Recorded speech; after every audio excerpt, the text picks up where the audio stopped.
তৃণমূলের দুর্গ কলকাতা দক্ষিণ লোকসভা কেন্দ্রে নন্দিনী মুখোপাধ্যায়কে প্রার্থী করেছে সিপিএম। শুক্রবার থেকেই শুরু করে দিলেন ভোট প্রচার। কসবার বিভিন্ন জায়গায় দলীয় কর্মী সমর্থকদের সঙ্গে ঘুরে ঘুরে প্রচার করেন নন্দিনী মুখোপাধ্যায়। নিজের সমর্থনে দেওয়াল লিখনে নিজেই দিলেন তুলির টান। শাসক দলের গড়ে দাঁড়িয়েও জয় নিয়ে আত্মবিশ্বাসী নন্দিনী বললেন, ভোট যুদ্ধে তাঁর হাতিয়ার কেন্দ্রের দুর্নীতি এবং রাজ্যে নৈরাজ্যের অভিযোগ।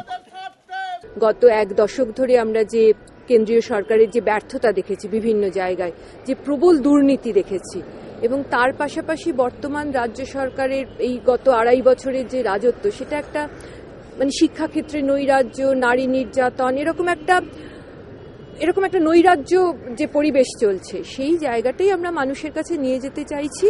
এবং আমাদের যে বার্তা, যে আমাদের যে বিকল্প নীতির যে বার্তাটা, সেটা পৌঁছে দিতে চাইছি মানুষের কাছে। 1991 থেকে 2009 একটানা কলকাতা দক্ষিণ লোকসভা কেন্দ্রের সাংসদ ছিলেন মমতা বন্দ্যোপাধ্যায়। বর্তমান সাংসদ সুব্রত বক্সী। বিরোধীদের অনেকেই আড়ালে আবডালে স্বীকার করে, দক্ষিণ কলকাতায় জয় নয়, হারের ব্যবধান কমলেই খুশি হয় তারা।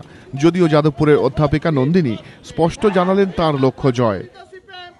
আমি মনে করছি না সেখানে দাঁড়িয়ে কোনো দুর্গ বা এটা একটা অনেক বড় চ্যালেঞ্জ, এই জায়গাটা আমি মনে করছি না। এবং মার্জিন কমানোর লক্ষ্যটাও ঠিক আমাদের লক্ষ্য না।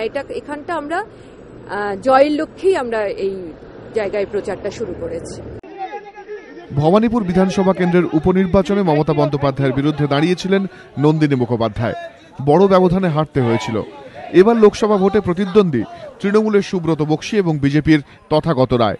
শেষ হাসি কে হাসবেন, উত্তর জানা যাবে 16ই মে।